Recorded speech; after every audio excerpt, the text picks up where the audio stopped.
மரம் சாயுதுங்க, பார்த்துங்க.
இன்றைக்கி ஆரம்பிக்கும் போதே பாருங்கள், அப்படி ஒரு அழகான காற்றோடு ஸ்டார்ட் ஆகிருக்கு. இன்றைக்கி நம்ம தோட்டத்தில் நிறைய இன்ட்ரெஸ்டிங்கான விஷயங்கள் நடந்திருக்குங்க. அப்படியே என்னோட சேர்ந்து வாங்க. நிஜமாக இந்த பயணம் உங்களுக்கு ரொம்பவே இன்ட்ரெஸ்டிங்காக இருக்கும் அப்படின்னு நினைக்கிறேன்.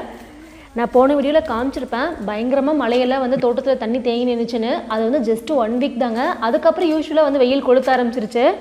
அந்த கேப்பில் வந்து பார்த்திங்கன்னா மட்டையெல்லாம் சுத்தம் பண்ணி அப்படியே காடு பாருங்கள் எவ்வளோ சூப்பராக இருக்குது அப்படின்ட்டு. போன வீடியோவுக்கு இந்த வீடியோவுக்கு உங்களுக்கு நல்லா டிஃப்ரென்ஸ் தெரியும் அப்படின்னு நினைக்கிறேன். அப்படியே உள்ளே நடந்து போகும்போதே அவ்வளோ ஆசையாக சூப்பராக இருக்குது. காட்டோட அழகை பார்த்துக்கிட்டே உங்களுக்கான ஒரு கேள்வி இருக்கா அப்படிங்கிறதே சொல்ல மறந்துட்டேன். மறக்காமல் ஆன்சர் பண்ணிடுங்க. ஆனாங்க இந்த அழகுக்கு பின்னாடி நம்ம ஓயாமல் வேலை செஞ்சுக்கிட்டே இருக்கிற மாதிரி தான் இருக்குது. வேலை செய்கிறதுல ஒரு பக்கம் இருக்குது அப்படின்னாலுமே ஆட்களுக்கு கூலி கொடுத்து கட்டுப்படியே ஆகலைங்க. இருந்தாலும் நம்ம கம்பல்சரி இப்படி சுத்தம் பண்ணிகிட்டே தான் இருக்கணும். ஏன்னா அப்போ தான் தண்ணி கட்டுறதுக்கு கொஞ்சம் ஈஸியாக இருக்குது. அப்படி இந்த சைட் பாருங்கள், நான் வந்து இங்கே ஃபுல்லாகவே வந்து ஒயர் லைன் போயிருக்கு அப்படின்னு சொல்லியிருப்பேன். பெரிய கேப் இருக்கும். அதில் வந்து நான் ஃபஸ்ட்டு காலிஃப்ளவர் முட்டைக்கோஸில் போட்டு காமிச்சிருப்பேங்க. அது வந்து செட்டே ஆகலை. ஏன்னா பாக்கு மரம் வந்து அறுவடை பண்ண வராங்க இல்லையா, ஃபுல்லாக மேலே போட்டுடுறாங்க. அதனால் சரி இந்த மாதிரி எலுமிச்சை மரம் அந்த மாதிரி ஏதாவது வச்சு விட்டுலாம் அப்படின்ட்டு வச்சதில் இப்போ தாங்க ஒரு மரம் தலைஞ்சு வந்திருக்கு. ஆனால் சூப்பராக வந்துருச்சு. நம்மளும் இந்த இடத்துல பயங்கரமாக பார்த்திங்கன்னா மீன் விலையெல்லாம் கட்டி காலிஃப்ளவர் முட்டைக்கோஸ் வெங்காயம் எல்லாமே போட்டிருந்தோம். ஆனால் இந்த மாதிரி இடத்துல அதெல்லாம் கண்டிப்பாக செட்டே ஆகாதுங்க. இந்த மாதிரி மரங்கள் வச்சு விடுறது பெட்டர் ஆப்ஷன் அப்படின்ட்டு முடிவு பண்ணிட்டோம். ரெண்டும் பண்ணுற வேலையை பாருங்கள். நான் இது முன்னாடியே காமிச்சிருப்பேன். இந்த தோப்பு ஃபுல்லாகவே ஊடு பயிராக செவ்வாழை தான் வச்சுருந்தோம் அப்படின்ட்டு. அங்கங்கே ஒரு மரம் இருக்குங்க. நமக்கு வீட்டுக்கு போக வெளியிலுமே கடைக்கு கொடுக்குற அளவுக்கு இருக்குது. அது செவ்வாழைக்கு வந்து எப்பவுமே டிமாண்ட் தாங்க. நம்ம எப்போ கொண்டுட்டு போனோம் அப்படின்னாலுமே பழம் வந்து 7 ரூபாயிலேருந்து 10 ரூபாய் வரைக்கும் வச்சுப்பாங்க. நமக்கு ஒரு பாக்கெட் மணி அங்கங்கே மரம் இருக்குது அப்படிங்கிறனால இன்றைக்கி ஒரு 4-5 தார்கிட்ட இருக்குது. நம்மளாம் ஒரு காலத்தில் ஒரு தார் வெட்டுறதுக்கே அடிபடாமல் வெட்டிடுவோமான்னு அவ்வளோ திட்டு வாங்குவோம். இப்போல்லாம் பாருங்களேன், அசால்ட்டாக 50 தார் கூட வெட்டுற அளவுக்கு டெவலப் ஆகிட்டோம். இருந்தாலும் என் கணவரோட கைடன்ஸ் இருந்துகிட்டே தாங்க இருக்கும். ஏன்னா ஒவ்வொரு டைமும் ஒவ்வொரு எக்ஸ்பீரியன்ஸ் கொடுக்குற மாதிரி இருக்கும். தார்லாம் 2 கையில் பிடிச்சிக்கோ.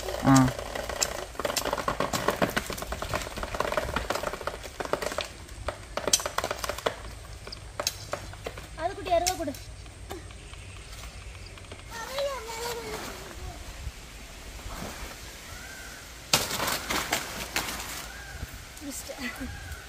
எப்போவுமே நமக்குலாம் பார்த்திங்கன்னா ஒருத்தங்க நீ பண்ணிடுவ அப்படின்னு சொல்கிறத விட உன்னால் பண்ண முடியாதுன்னு சொல்லிட்டாங்கன்னா தான் எனர்ஜி லெவல் கொஞ்சம் அதிகமாகும். நம்ம அதை பண்ணியே ஆகணும்னு பண்ண ஆரம்பிச்சிருவோம்.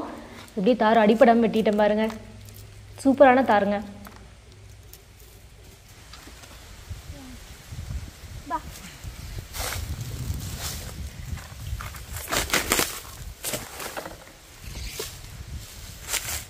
அப்படியே தோப்பில் இந்த சைட் பாருங்கள். ஃபஸ்ட்டு இந்த வயலில் வந்து பார்த்திங்கன்னா ஆடு மாடுக்கு வேணும் அப்படின்னு சொல்லிட்டு நிறைய பட்டுப்பூச்சி செடி தாங்க வச்சுருந்தாங்க. ஆட்டுக்கெலாம் வந்து உடச்சி பட்டுப்பூச்சி வந்து அதிகமாக கட்டிகிட்டு இருப்போம். அது வந்து பாருங்களேன் அப்படியே விட்டுட்டு 2 மரம் ஆயிடுச்சு. எனக்கு வந்து ஒரு பெரிய டவுட்டுங்க. எனக்குமே பட்டுப்பூச்சி மரத்தை பற்றி பெருசாக தெரியாது. ஏன்னா நிறைய பேர் வந்து சொல்கிறாங்க இதில் வர பழம் வந்து சாப்பிடலாம் ரொம்ப நல்லது அப்படின்னு. இதில் தான் ப்ளூபெரி மாதிரி காய் வரும் அப்படிங்கிறாங்க. இது வரைக்கும் நான் பார்த்ததே இல்லைங்க. நம்மளது நிறைய செடி இருந்துச்சு. ஆனால் எனக்கு எக்ஸாக்டாக இந்த மரமான்னு தெரியல. எங்கள் வீட்டில் கூட இது வெட்டிடலாம் அப்படின்னாங்க. இருந்தாலும் கொஞ்ச நாள் விட்டு பார்க்கலாம் எப்படி பழம் வருது அப்படின்னு சொல்லி வச்சுருக்கேன். உங்களுக்கு தெரிஞ்சால் சொல்லுங்கள், இந்த மரத்தில் வந்து பழம் வருமா அப்படின்னு, வந்து அதை சாப்பிட்லாமா அப்படின்னு.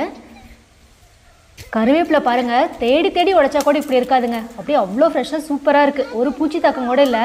அம்மா வந்து மசாலா அரைக்கிறதுக்கு வந்து கருவேப்பிலை இருந்தால் கொண்டு வர சொன்னாங்க. அப்படியே சூப்பராக உடைச்சிடலாம் அப்படின்னு. அதேமாதிரி நம்ம தோப்புக்குள்ள மரம் வந்து ரொம்ப பெருசாக விடுறது இல்லைங்க. இந்த மாதிரி வளர்ந்துச்சு அப்படின்னாவே அந்த கிளைகளை மட்டும் கட் பண்ணி விட்டுறது. அது அப்படியே சூப்பராக தளைஞ்சு வந்துக்கும். ரொம்ப ஹைட்டும் போகாமல் நம்ம கையிலேயே உடைச்சிக்கலாம், ஈஸியாக இருக்கும்.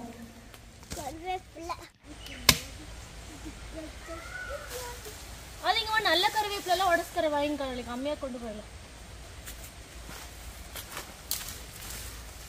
அதையும் வச்ச அப்பா கிட்ட கொடுத்தாங்க, அப்பா கொடுத்தாங்க. கருவேப்பிலையா சரியா? கருவேப்பிலை சரியா இல்லை கருவேப்பிலையா? அம்மா இங்கே எத்தனை நல்லது இருக்குன்னு பாருங்க. இப்படி நம்ம கையே காணும். நல்லா இந்த மரத்தை பாருங்களேன், எவ்வளோ பெரிய ஓட்டன்னு. மனுஷங்களோட வாழ்க்கையில தான் புதுசாக பிரச்சனை வருதுன்னா மரத்துக்கு அதுக்கு மேலேங்க. இதில் பாருங்கள் என்னாச்சுன்னே தெரிலங்க. எதுவுமே ஒரு நோய் தாக்கமா இல்லை குருவி ஏதாவது உள்ளே வந்து ஓட்டை போட்டுருச்சா அப்படின்னு தெரியல. ஆனால் மேலே வந்து காய் பிடிச்சிருக்குதுங்க. இந்த ஓட்டை என்னாகும் அப்படின்னு தெரியல. என்ன கூட எங்களுக்கே தெரியலங்க. என்ன கூட இருந்தால் சர்ப்ரைஸ் பண்ணுறீங்களா?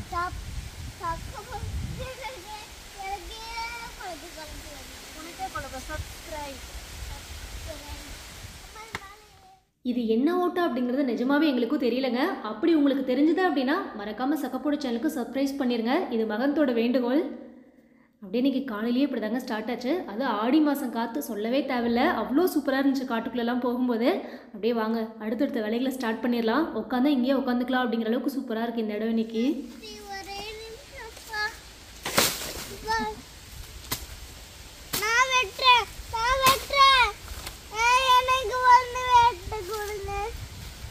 அப்பா மகந்தோட ஆர்வத்துக்கு அளவே இல்லைங்க. இருந்தாலும் அருவாள் பிடிக்கிறதுக்குலாம் இன்னும் கொஞ்சம் வளரணும். இப்போல்லாம் கொடுத்தா கொஞ்சம் சேஃப்டி இல்லை. அதுங்க மெயினாக தோப்புக்குள்ள வந்து பார்த்திங்கன்னா வேப்ப மரம், கருவேப்பிலை மரம் இதெல்லாம் கூட கொஞ்சம் ஓகே தாங்க. அது வீட்டுக்கிட்டேயே வந்து வேப்ப மரம் நிறைய இருக்குது அப்படிங்கிறனால அங்கங்கே நிறைய முளைக்குதுங்க. அதெல்லாம் சுத்தம் பண்ணுறதுக்கே நமக்கு ஒரு பெரிய வேலையாக இருக்குது. அதுவும் சின்னதாக இருக்கும் போதே பிடுங்கி விடலைன்னா எத்தனை டைம் வெட்டி விட்டாலும் வளர்ந்து வந்துக்கிட்டே தாங்க இருக்கும். இதெல்லாம் கூட ஒரு லிஸ்ட்டில் சேர்த்துக்கலாம். நான் பேயத்தின்னு காமிச்சிருப்பேங்க. இதெல்லாம் கூட ஒரு மரமாக தான் வருது. பேயத்தி வந்து பார்த்திங்கன்னா அப்படியே வேர் உள்ளே வந்துங்க நிறைய ஸ்ப்ரெட் ஆக ஆரம்பிக்குது. நான் நெக்ஸ்ட் வீடியோவில் அந்த செடி இருந்தால் காமிக்கிற பாருங்கள். காடு ஃபுல்லாக அதாங்க இருக்குது பாதி இடத்துல. அவ்வளோதான். நீ காலையிலேயே வந்து பார்த்திங்கன்னா தார்லாம் வெட்டிக்கிட்டு அங்கங்கே மரம் இருந்ததுங்க, அதெல்லாமே சுத்தம் பண்ணியாச்சு.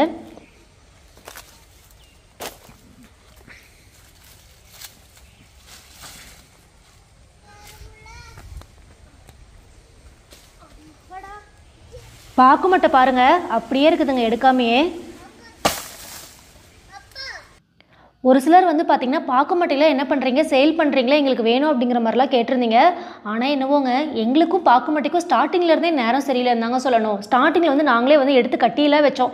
சரி மட்டை வந்து ₹1 அந்த மாதிரி ரேஞ்சில் எடுத்துக்கிறாங்க அப்படின்ட்டு அதுவும் கொஞ்சம் செட் ஆகலைங்க, கொடுத்துட்ருந்தோம். அதுக்கப்புறம் 2 பேர் மாறிட்டாங்க. ப்ராப்பராக வந்து எடுக்கிற மாதிரி எடுப்பாங்க. அதுக்கப்புறம் பார்த்திங்கன்னா கொஞ்ச நாள் கேப் விட்டுருவாங்க. நிறைய மட்டை இப்படியே காட்டுக்குள்ளேயே வேஸ்ட்டாக போகிற மாதிரி இருக்கும். இப்போவுமே ரீசெண்டாக ஒருத்தவங்க எடுத்துகிட்டு இருந்தாங்க. அதுக்கப்புறம் பார்த்திங்கன்னா இப்போ அவங்களும் எடுக்கிறது இல்லைங்க. இனிமேல் தான் பார்த்து நம்ம வந்து மட்டையாக இருக்காது கொடுக்குற மாதிரி இருக்கும். கொஞ்சம் வாழைப்பூ இருக்குதுங்க, அப்படியே ஒடிச்சு எடுத்துகிட்டு போயிடலாம். இன்றைக்கி இது மட்டும் இல்லைங்க, இது வந்து ஜஸ்ட்டு காலையில் ஒரு ஸ்டார்ட் அப் தான். இன்னும் குட்டி குட்டி அரையோட நிறையா பேலன்ஸ் இருக்குது. இந்த தார் கொண்டு வந்து வச்சுட்டு அப்படியே நம்ம சொரக்காய் செடி இருக்கு இல்லையா, நல்லா காய ஆரம்பிச்சிருச்சு. அதுக்கு தண்ணி ஊற்றிடலான்னு நான் முன்னாடியே காமிச்சிருப்பேங்க. நல்லா விதை போட்டு முளைச்சி வந்திருக்கு அப்படின்னு. இருந்தாலும் பார்த்திங்கன்னா நல்லா தலைஞ்சே வரலங்க, அப்படியே இருக்குது. ஒரு செடி மட்டும் பாருங்கள் இப்போ தான் அப்படியே லைட்டாக படர ஆரம்பிச்சிருக்கு பட்டி மேலே. லாஸ்ட் டைமில் அப்படியே வந்து கொத்தாக காய் வந்துருந்ததுங்க. இந்த டைம் என்னாச்சு அப்படின்னே தெரியல. இலைகளுமே ரொம்ப குட்டி குட்டியாக தான் இருக்குது. இது ஃபஸ்ட்டு பூ வைக்குமா அப்படிங்கிறது எனக்கு கொஞ்சம் டவுட்டாக தான் இருக்குது. ஆனால் பச்சை பசேன்னு ஒரு செடினாலும் நல்லா வளர்ந்து வந்திருக்குது, பார்க்கலாங்க.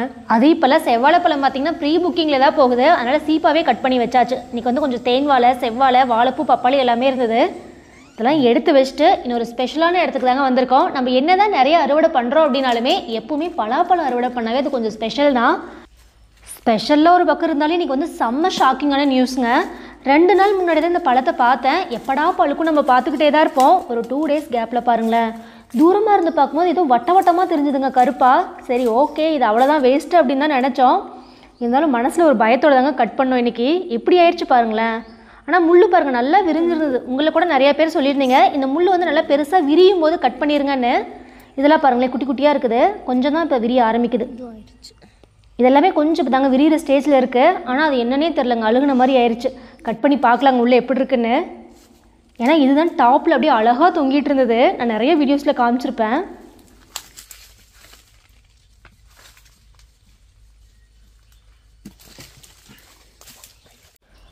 தண்டுமே பாருங்களேன் காயவே இல்லை, ஆனால் பழம் கொஞ்சம் கொல கொலன்னு தாங்க இருக்குது. லாஸ்ட் டைம் மாதிரி அந்த பாலும் வரல, நல்லா திரண்டிருக்கு. அப்படியே கொஞ்சம் எண்ணெயெல்லாம் போட்டுட்டு கட் பண்ண ஆரம்பிச்சிடலாம். அவ்வளோ ஆர்வமாக இருக்குது, உள்ளே எப்படி இருக்குமோ தெரியல. நிறைய பேர் வந்து கேட்டிருந்தீங்க இந்த பலாமரம் வச்சு எத்தனை வருஷம் ஆகுது அப்படின்னு. எனக்கே தெரிலங்க எக்ஸாக்டாக. இப்போ வீட்டில் தான் சொன்னாங்க இந்த மரம் வச்சு கிட்டத்தட்ட ஒரு 14 வருஷத்துக்கிட்ட ஆயிடுச்சான். ஸ்டார்டிங்கில் ஒரு 3-4 வருஷத்துக்கு பார்த்தீங்கன்னா அப்படியே குட்டியாகவே தான் இருந்தாங்க, பெருசாகவே ஆகலை அப்படின்னாங்க. இப்போ ரீசெண்ட் டேஸில் தான் நல்லா வளர்ந்து வர ஆரம்பிச்சிருக்கு. இது வந்து ஒரு 3வது வருஷங்க காய் பிடிக்கிறது.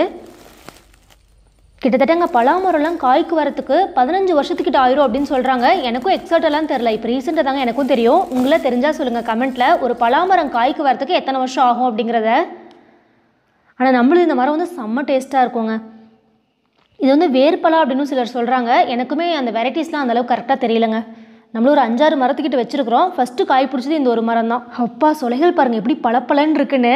ஒருவேளை இதனால தான் இதுக்கு பலாப்பழன்னு வச்சுருப்பாங்கன்னு நினைக்கிறேங்க. அவ்வளோ சூப்பராக இருந்தது. நல்ல வேலைங்க, அந்த அழுகி இருந்தது இல்லையா, அந்த இடத்துல ஒரு 2 பழம் 3 பழம் மட்டும்தாங்க அழுகி போச்சு. இது எல்லாமே சூப்பராக தான் இருந்தது. ஓப்பன் பண்ணி பார்த்ததுக்கப்புறம் தான் மனசே வந்தது. இதில் பாருங்களேன், ஒவ்வொரு விதையிலையுமே வந்து இந்த வேர் இருந்ததுங்க போன வருஷம் மாதிரியே. ஆனால் நம்ம போன டைம் ஒரு பழம் கட் பண்ணியிருந்தோம், அதில் வந்து வேரே இல்லைங்க. விதைகள் எல்லாமே சூப்பராக இருந்தது. நான் கூட இதை முளைக்க போடலாம் அப்படின்னு தாங்க சொன்னேன். ஆனால் வீட்டில் சொன்னாங்க ஏன்னா பலாமரம் வந்து காய்க்கு வரவே 5 வருஷம் ஆயிரும். ஒரு சிலது வந்து நம்ம இப்படி விதைக்க போட்டோம் அப்படின்னா அது வந்து காய்க்கு வராமல் கூட போயிடும் அப்படின்னாங்க. நம்ம வந்து பார்த்து நல்ல கண்ணாக வாங்கி வச்சுக்கலாம் அப்படின்ட்டு விதைக்கு போடலங்க. நம்ம கட் பண்ணவே பாதியை காலி பண்ணியாச்சு. எப்படி வீட்டில் கட் பண்ணால் நிறைய வந்துருங்க, அதனால் மரத்துக்கடியிலேயே உட்காந்தாச்சு இன்றைக்கி. மை கணவர் இதை பார்த்ததும் பலாப்பழ ஐஸ்கிரீம் வேணும் அப்படின்னாரு. இதுவே இவ்வளோ இயற்கையாக டேஸ்ட்டாக இருக்கும்போது நம்ம எதையோ கலந்து ஏன் ஐஸ்கிரீம் செய்யணும் அப்படிங்கிறதுக்காக நான் எதுவுமே செய்யலைங்க. இதுலேயே பாதி காலி ஆயிடுச்சு. அவ்வளோதான். இன்றைக்கி வந்து பார்த்திங்கன்னா சூப்பராக பாருங்களேன், அப்படியே அழகாக கட் பண்ணி எடுத்தாச்சு. இருந்தாலும் பலாப்பழத்தில் நிறைய ஹெல்த்தியாக ரெசிபி இருக்குங்க. சரி, அதனால் அதை செஞ்சு கொடுக்குறேன் அப்படின்னு சொல்லியிருக்கேன். ஏன்னா இன்னும் 3 பழம் இருக்குது மரத்தில்.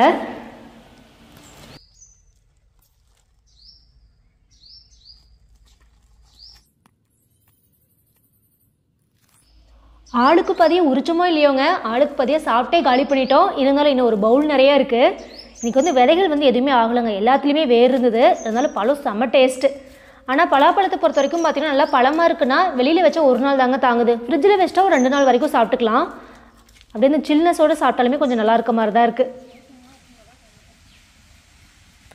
நம்ம சாப்பிட்ட பழம் டைஜஸ்ட் ஆகணும்னா நம்ம காட்டையே 10 ரவுண்டு அடித்தாலும் பத்தாதுன்னு நினைக்கிறேங்க. ஏன்னா ஃபுல் கட்டு கட்டியாச்சு. லஞ்சே இன்றைக்கி நமக்கு அதாங்க. அப்படியே இங்கே வந்து தோப்புக்கு வந்தாச்சு. இதுவுமே வந்து பார்த்திங்கன்னா அந்த பேட்சோட சேர்த்து வச்ச பாக்கு மரம் தாங்க. இதுவுமே வந்து செவ்வாழை தான் போட்டிருந்தோம். இதுலேயும் ஒரு 2-3 தார் இருக்குது. அது ஒரு தார் பார்த்திங்கன்னா அப்படியே பாக்கு மரம் ஹைட்டுக்கு வாழை மரமே போய் பெரிய தாராக போட்டிருக்குங்க. அது ஒரு பெரிய டாஸ்க்காக தான் இருக்கும் அப்படின்னு நினைக்கிறேன். பார்க்கலாம் வாங்க. இந்த வயல் வந்து இப்போ தான் தண்ணி கட்டிகிட்டு இருக்கோம். இந்த வயல் பாருங்களேன், அங்கே மட்டையெல்லாம் சுத்தம் பண்ணி எவ்வளோ சூப்பராக இருந்துச்சுன்னு. சுத்தம் பண்ணல அப்படின்னா இப்படி தாங்க காடு இருக்கும். ஏதோ எல்லாத்தையும் போட்டு பரப்பி விட்ட மாதிரி மட்டை விழுந்து கிடக்கும். மேலே ஹைட்டில் பாருங்கள் எவ்வளோ பெரிய தாருன்னு. இதுக்கு நம்ம எக்ஸ்பர்ட்டை தாங்க கூப்பிடணும், நமக்கு கொஞ்சம் டிஃபிகல்ட்டாக தான் இருக்கும்.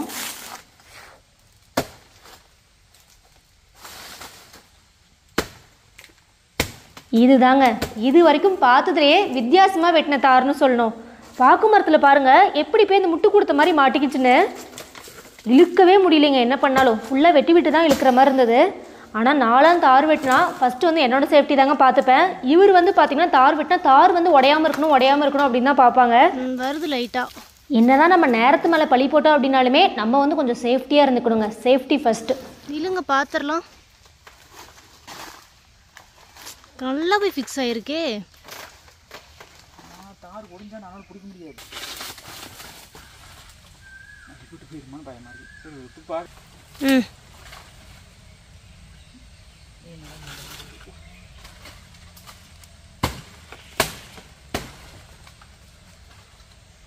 உட்காந்தாலும் உடஞ்சி போயிடும். துண்டு துண்டாக போச்சுன்னு செத்து சொல்கிறாரு.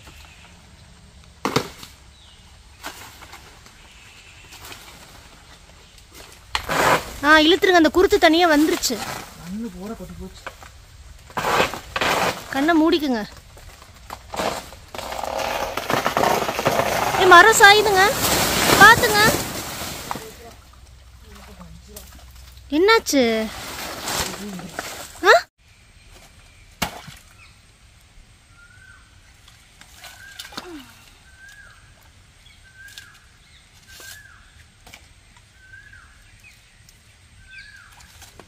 நாங்களும் நிஜமாவே இந்த ட்விஸ்ட் எதிர்பார்க்கவே இல்லைங்க. குருத்து மட்டும் கீழே வந்தனால அப்படியே தார் அடிப்படாமல் வெட்டிடலாம் அப்படின்னு தான் நினச்சாரு. ஆனால் சடனாக மரம் அப்படியே ஷோல்டர்லேயே சாஞ்சிருச்சு. சரி, இது ஒரு எக்ஸாம்பிள் தாங்க, என்ன பண்ணக்கூடாது அப்படிங்கிறதுக்கு. பல அடிப்பட்டு இருந்தாலும் பரவாயில்ல, நல்ல வேலைங்க. ஷோல்டரில் அடித்தாலுமே அந்தளவுக்கு பெருசாக பிரச்சனை ஒன்றும் இல்லை. ஒரு 10 நிமிஷம் வலி இருந்தது, அப்படியே சரியாக போயிடுச்சு. ஆனால் தார் வந்து சூப்பர் தாருங்க. அப்படியே அந்த சைடு ஒரு தார் இருக்குது, அதையுமே வெட்டிட்டு அப்படியே கிளம்பலாங்க. தண்ணி மட்டும் மடை மாற்றி வச்சுட்டு.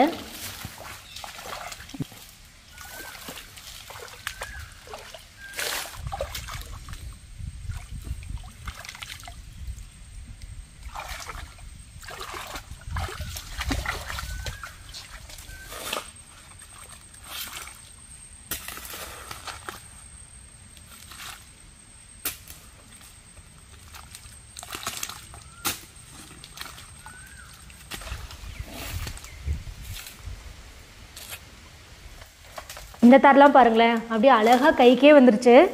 ஆனால் இது ஓரத்தில் இருக்கவும் பார்த்தீங்கன்னா கலரே கொஞ்சம் டிஃப்ரெண்ட்டாக இருக்குங்க. செவ்வாழையான்னு கொஞ்சம் டவுட் இருக்கிற மாதிரி. ஆனால் அது பாருங்களேன் எவ்வளோ கலர்ஃபுல்லாக இருந்ததுன்னு.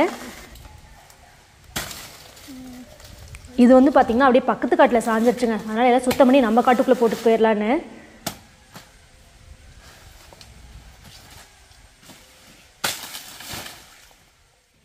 அப்படியே ரெண்டையும் பக்கத்தில் வச்சு பாருங்கள் எவ்வளோ கலர் டிஃப்ரென்ஸ் இருக்குன்னு. ஆனால் 2 தாருமே நல்லா திறன் இருக்குங்க. இன்னும் ஒரு 2-3 நாள் விட்டாவே வெடிக்க ஆரம்பிச்சிடும். செவ்வாழையை பொறுத்த வரைக்கும் ஈஸியாக வெடிச்சிருங்க. அதனால் கரெக்டான டைம் பார்த்து வெட்டிடணும். இந்த வயலில் பாருங்களேன் 2 நாட்டத்தி மரம் முளைச்சிருக்கு. எனக்கே கொஞ்சம் ஆச்சரியம் தாங்க. ஏன்னா இந்த பேயத்தி தான் எங்கே பார்த்தாலும் முளைச்சிருக்கு இந்த காட்டுக்குள்ளெல்லாம். ஆனால் 2மே நாட்டத்தி மரம்.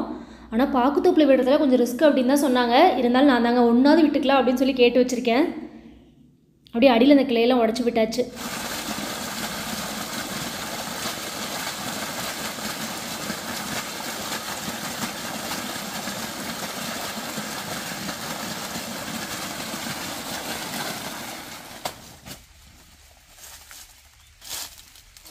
மொந்தவாழை தர அப்படியே பிஞ்சிலே சாஞ்சிருந்தது. சரி கொஞ்சம் பெருசாகட்டும்னு விட்டு வச்சுருந்தோம். அதில் பாருங்களேன் கடைசியில் ஒரே ஒரு சீப்பு தான் மிஞ்சி இருக்குது. இந்த சைட் காட்டுக்குள்ளெல்லாம் வருவாங்க இல்லையா, அப்படியே 2 பழம் 4 பழம்னு எடுத்துகிட்டு போயிட்டாங்களாட்டிருக்கு. இருந்தாலும் ஒன்று பழுத்து இருக்குதுங்க. நம்மளும் தாரில் எடுத்து வச்சுட்டு கிணத்துல தண்ணி இருக்குது இல்லை ட்ரை ஆயிடுச்சான்னு பார்க்கலான்னு போனோம். இந்த கிணறு வந்து பார்த்திங்கன்னா பொது கிணறு தாங்க. ஒரு 3-4 பேருக்கு சேர்ந்து தான் இந்த கிணறு இருக்குது. அதனால தான் பாருங்களேன் அது இதெல்லாம் பேய் எத்திங்க. இந்த இலையை பார்த்தாவே உங்களுக்கு தெரியும், கிணத்தை சுற்றி இதே மரம் தாங்க முளைச்சிருக்குது. பொது கிணறு என்பதாலே என்னவோ யாருமே இதை வந்து அதிகமாக க்ளீன் பண்ணுறது இல்லைங்க. இவ்வளோ ஆழமாக இருக்குது பாருங்கள். தண்ணி ஓரளவுக்கு நல்லாவே ட்ரை ஆயிடுச்சுங்க.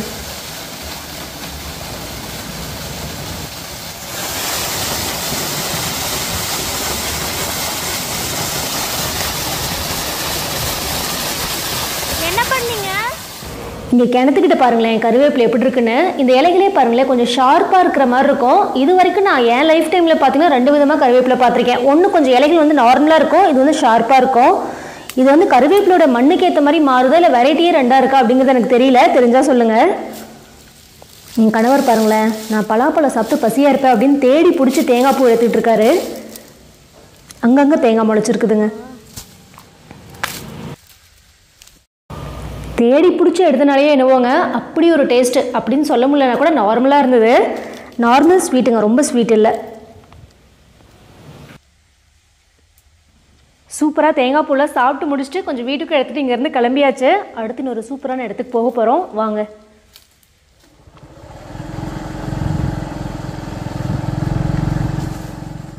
இன்றைக்கி நமக்கு தார் வெட்டுற தண்ணி மாறனே பாதி நாள் ஓடிடுச்சு. அதுக்கப்புறம் பார்த்திங்கன்னா ஒரு 3 மணி இருக்கும் அப்படிங்க தோட்டத்துக்கு வந்தாச்சு.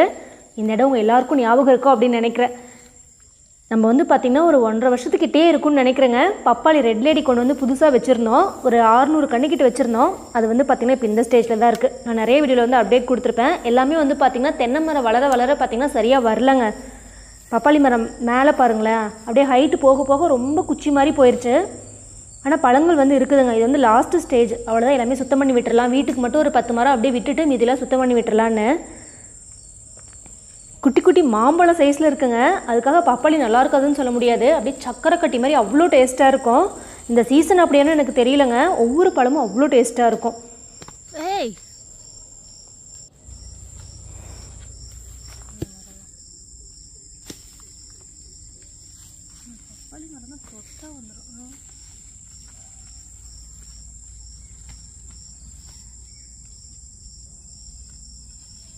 இங்கேயுமே தென்னந்தோப்பில் பாருங்கள், இதுவும் நாட்டு அத்தி மரம் தாங்க. சின்னதில் வந்து பார்க்காம விட்டுட்டோம். திடீர்னு பார்த்தா மரம் நல்லா பெருசாயிருச்சு. அது கொஞ்சம் நிழல்ல இருக்குது இல்லையா, சூப்பராக வளர்ந்து வந்திருக்குது. இதிலெல்லாம் பாருங்களேன், கொத்து கொத்தாக பப்பாளி. அவ்வளோதாங்க. நம்மளும் தேடி தேடி பார்த்தீங்கன்னா, ஏன்னா வெளியில் வந்து கொஞ்சம் பப்பாளி வேணும்னு கேட்டிருந்தாங்க. மெயினாக நம்மக்கிட்ட கேட்குறது பார்த்தீங்கன்னா செவ்வாழை பப்பாளி ரெண்டுமே வந்து கேட்பாங்க. இன்றைக்கி வந்து சரி கொஞ்சம் அதுவும் கரெக்டான சைஸில் இருக்குதுங்க காய். இதெல்லாம் கொஞ்சம் விரும்பி வாங்கிப்பாங்க. எல்லாம் பறித்து எடுத்துக்கிட்டு இங்கேருந்து கிளம்பியாச்சு. ரெட் லேடி என்ன ஒரு கலர்ஃபுல்லாக இருக்குது பாருங்கள். நான் அப்படியே ஒன்று உடச்சி காமிக்கிறேன் பாருங்களேன்.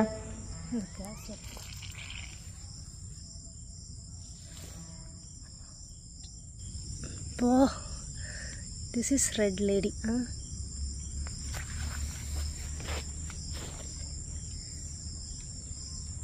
அமிர்தம் மாதிரி இருக்குங்க சத்தியமாக. அப்படியே சக்கரை கட்டி மாதிரி நிற்குது.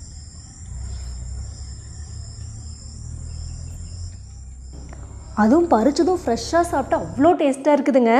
நானும் நிறைய பப்பாளியில் சாப்பிட்ருப்பேன், இனிப்பாக தான் இருக்கும். ஆனால் இது வந்து சான்ஸே இல்லைங்க, அப்படி ஒரு வித்தியாசமான இனிப்பில் இருக்குது. நம்மளும் எடுத்து வச்சுட்டு தோட்டத்தில் பாருங்களேன், நிறைய பூக்களுமே பூத்துருக்கு, கொய்யாவுமே நல்லா வந்திருக்குங்க. கொஞ்சம் கத்திரிக்காய் எல்லாமே பறித்து எடுத்துக்கிட்டு இங்கேருந்து கிளம்பியாச்சு.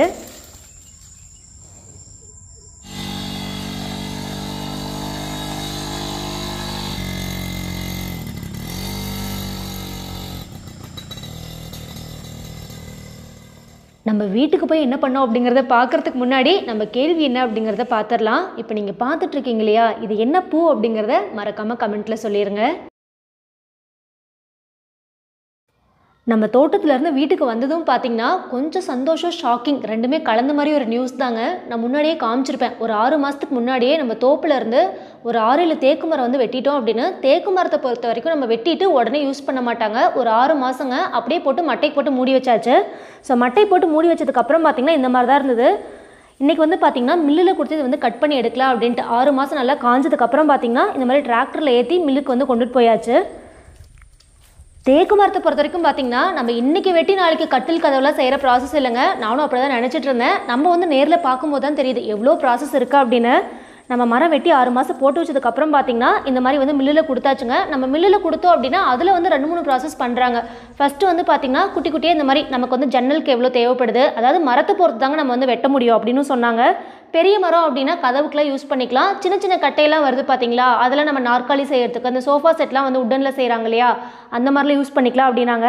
நம்மளும் வந்து கொண்டு போய் போட்டு ஒரு 3 நாள்லேயே பார்த்திங்கன்னா இந்த மாதிரி சூப்பராக வந்து கட் பண்ணி கொடுத்துட்டாங்க. இதோட முடியாதுன்னு சொன்னாங்க. இதுக்கப்புறம் ஒரு ப்ராசஸ் பண்ணி அதுக்கப்புறம் தான் நம்ம ஜன்னல் கதவாக யூஸ் பண்ணிக்கலாம் அப்படிங்கிற மாதிரி சொல்லியிருந்தாங்க. நீங்கள் நினைக்கலாம் இப்போ எதுக்குமான்னு இந்த கதையை சொல்லிகிட்டு இருக்க அப்படின்னு.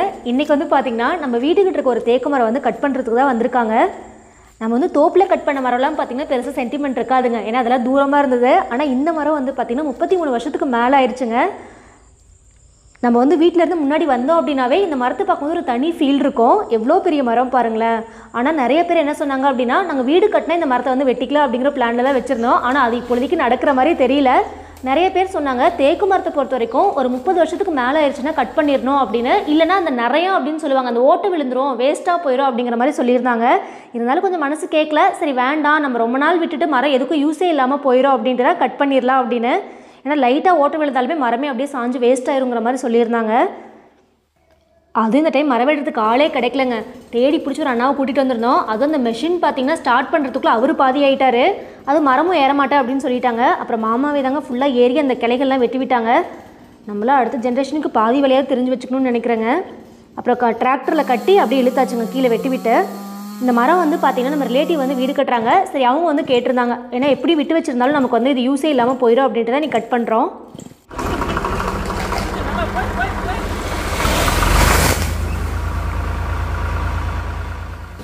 அப்பா எந்த ஒரு டேமேஜும் இல்லாமல் மரத்தை கட் பண்ணியாச்சு. லைட்டாக தென்னங்குருத்து மட்டும்தாங்க சாஞ்சிருச்சு. பட் அது வந்து ஒன்றும் ஆகாது, அந்த மட்டை மட்டும்தான் உடஞ்சிருக்கு. ஒவ்வொரு மரத்தை கட் பண்ணுறதும் ஒவ்வொரு மலையை கிடக்கிற மாதிரி இருக்குதுங்க. அந்த தோல் பாருங்களேன் எப்படி நீங்கி இருக்குதுன்னு. ஆனால் மரம் சூப்பராக இருந்துச்சுங்க. நாங்களும் அப்படி தான் கட் பண்ணும்போது நினச்சேன். அதுக்கப்புறம் பாருங்களேன் என்னாச்சுன்னு.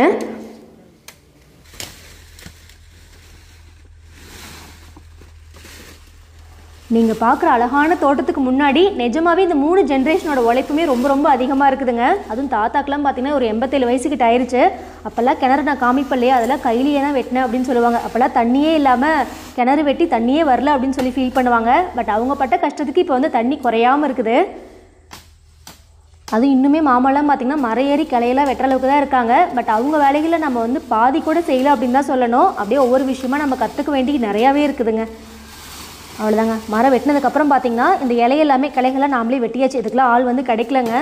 இந்த இலையெல்லாம் வச்சு அப்படியே பாக்குத்தொப்புக்குள்ளே போட்டாச்சுங்க. அப்படியே மக்கி வந்து உரமாகட்டும் அப்படின்னு வெட்ட வெட்ட பார்த்திங்கன்னா அப்படியே எடுத்து உள்ளே போட்டாச்சு. இன்றைக்கி மரம் வெட்டுறதுக்கு ஒரு முக்கியமான ஆயுதம்னு பார்த்திங்கன்னா இந்த கயிறு தாங்க. ஆனால் இது வந்து நம்மக்கிட்ட இல்லை, ஓசியில் தான் வாங்கிட்டு வந்திருந்தோம். சரி அதை ஃபஸ்ட்டு கொண்டு போய் கொடுத்துடலாம் அப்படின்ட்டு எடுத்துகிட்டு போயிட்டுருக்கேன். நம்ம மரம் வெட்டினதுக்கப்புறம் பார்த்திங்கன்னா சும்மா நம்மளே இஷ்டத்துக்கு கட் பண்ணிட முடியாதுங்க. இதுக்கு வந்து மேஸ்திரி இருப்பாங்க இல்லையா, அவங்கள வந்து கூட்டிகிட்டு வந்து அவங்க எத்தனை இன்ச்சில் வந்து கட் பண்ணணும் அப்படின்னு சொல்லிடுவாங்க. எத்தனை இன்ச் வந்து கட் பண்ணால் கரெக்டாக டோருக்குலாம் செட் ஆகும் அப்படின்ட்டு. மினிமம் அது 8 இன்ச்சாக இருக்கும் அப்படின்னு நினைக்கிறேங்க. ஸோ அவங்க வந்து அளவு போட்டு கொடுத்துட்டு போயிடுவாங்க. அதுக்கப்புறம் நம்ம நீட்டாக வந்து அந்த மரத்தை வந்து கட் பண்ணிடலாம்.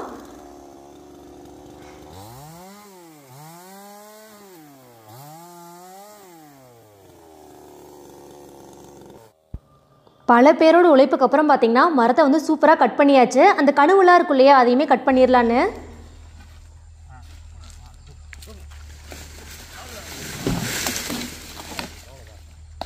கட் பண்ணுறதெல்லாம் பார்த்திங்கன்னா இன்னும் சூப்பராக கட் பண்ணிட்டோம். ஆனால் இதை ரெண்டாக கட் பண்ணும்போது தாங்க தெரிஞ்சுது இவ்வளோ சூப்பரான மரத்தில் வந்து பார்த்திங்கன்னா நிறையா அப்படின்னு சொன்னாங்க. நம்ம கரையான் கேள்விப்பட்டிருப்போம். இந்த மரத்தில் வந்து அரிக்கிறது பார்த்திங்கன்னா நிறையான்னு சொல்லுவாங்களாம். அது பாருங்களேன், மரத்தை வந்து எப்படி ஓட்ட போட்டுருச்சுன்னு எங்களுக்குமே பார்த்து செம்ம ஷாக்காக இருந்தது. இது வந்து மில்லில் கொடுத்தாதாங்க தெரியும் எந்த அளவுக்கு யூஸ் ஆகுது அப்படின்னு. ஆனால் இவ்வளோ சூப்பராக இருந்த மரம் வந்து இப்படி ஆகும்னு எதிர்பார்க்கவே இல்லை. பார்க்கலாங்க. இது வந்து இந்த ஓட்டை என்ன சொல்கிறாங்க அப்படிங்கிறத நான் இன்னொரு வீடியோவில் அப்டேட் கொடுக்குறேன். நான் மெயினாக இதையே மென்ஷன் பண்ணி சொல்கிறேன் அப்படின்னா, நீங்களும் தேக்கு மரம்லாம் வளர்க்குறீங்கன்னா பார்க்கும்போது கண்டிப்பாக யூஸ்ஃபுல்லாக இருக்கும் அப்படின்னு நினைக்கிறேன். நம்மளே மரத்தை வந்து கொஞ்சம் முன்னாடியே வெட்டியிருக்கணும் அப்படின்னு நினைக்கிறேங்க. போன பேட்ச் வெட்டும்போதே வெட்டியிருக்கலாம். பாருங்களேன் ஓட்டை எப்படி இருக்குன்னு. இந்த மாதிரி 2-3 ஓட்டை இருக்குதுங்க. அது இன்னொரு ஓட்டை பாருங்களேன் ரொம்ப பெருசாக இருக்குது. உள்ளே பாருங்கள் ஏதோ பேஸ்ட் மாதிரி அப்படியே அப்ளையாக இருக்குதுங்க. இது வெட்டி பார்த்தா தான் தெரியும் எந்தளவுக்கு யூஸ் ஆகுது அப்படிங்கிறது. ஆனாங்க லாஸ்ட்டில் இப்படி ஒரு ட்விஸ்ட்டை நாங்களும் எதிர்பார்க்கவே இல்லை. இருந்தாலும் வாழ்க்கையில் எல்லாமே ஒரு எக்ஸ்பீரியன்ஸ் தாங்க. ஏன்னா இனிமேல் நம்ம மரம் வெட்டுறோம் அப்படின்னா கரெக்டான டைமில் வெட்டிடுவோம் இல்லையா. இன்றைக்கி நீங்களுமே பார்த்தீங்கன்னா காலையிலேருந்து ஈவினிங் வரைக்கும் நம்ம தோட்டத்தில் என்னோட சேர்ந்து இந்த பயணம் நீங்களும் ரொம்ப என்ஜாய் பண்ணியிருப்பீங்க அப்படின்னு நம்புகிறேன். நெக்ஸ்ட் இதோட ஒரு சூப்பரான வீடியோட திரும்பி உங்களை சந்திக்க வரேன். பாய்.